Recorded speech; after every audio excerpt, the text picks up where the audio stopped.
This is Brian Weber, and we're talking brakes. And I think the number one question people might have, Brian, is, how do I know when I should come in and get a brake job? And what is a brake job, Well, very good question, and we can spend a lot of time talking about it. We'll try to make it simple. How do you know you need brakes?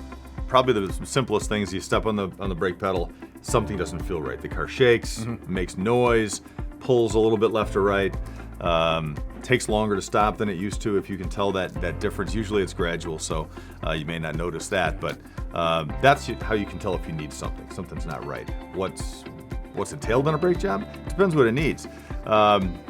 Brakes last longer than they used to. It used to be 15, 20, 30,000 miles at the most you needed brakes. What changed? Larger brakes, right? So, now cars have performance tires. Almost all cars have performance tires, right? Lower profile, wider, they feel great, they handle well, they stop good.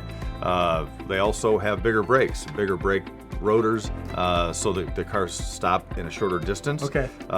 So the brakes have more capacity. Okay. So they don't wear as much because they can do a lot more than you typically have them do. Because I remember it was always the brake pads. You need new brake pads. You Right. still do, but you're saying there could be other things. Yeah, now it's pads and rotors, and a lot of times because they last longer in our climate with salt, road salt, the pads have to be able to move, right? So they clamp and release. Because they last longer, because of the road salt, because it's all cast iron, they'll rust in place sometimes or corrode in place, and the pads get stuck. So now you apply the brakes, squeeze the rotor, and then you let go, but they don't let go. So they keep wearing, and they wear sooner. So what we're doing a lot nowadays, when somebody comes in with a brake concern, maybe it's making noise, you just want them checked out, what have you, we check for that. We check for the movement of everything because it's a really important for them to function right, to move the way they're supposed to work.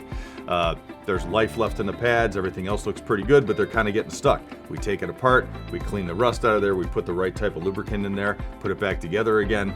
Now you're good for another X amount of time, and we didn't have to put any parts on it. And if you did have to put parts on, then OEM parts, your own parts, Well, so we use good parts, okay. Because there is not always OEM. Because let's face it, Ford, Chrysler, GM, they don't make the brake pads anyway, right? Yeah, they have somebody else to do it. So we like to use good stuff. There is always cheap stuff available, whether you go to the parts store yourself or we could go buy them someplace. And a lot of places will buy the cheapest brake parts they can, sell them to the customer at a pretty high markup to have more profit in there. But the end result is you're going to have brakes like, these brakes just don't feel like it used to when the car was new. That's because there's junk on the car, right? They put bad stuff on it.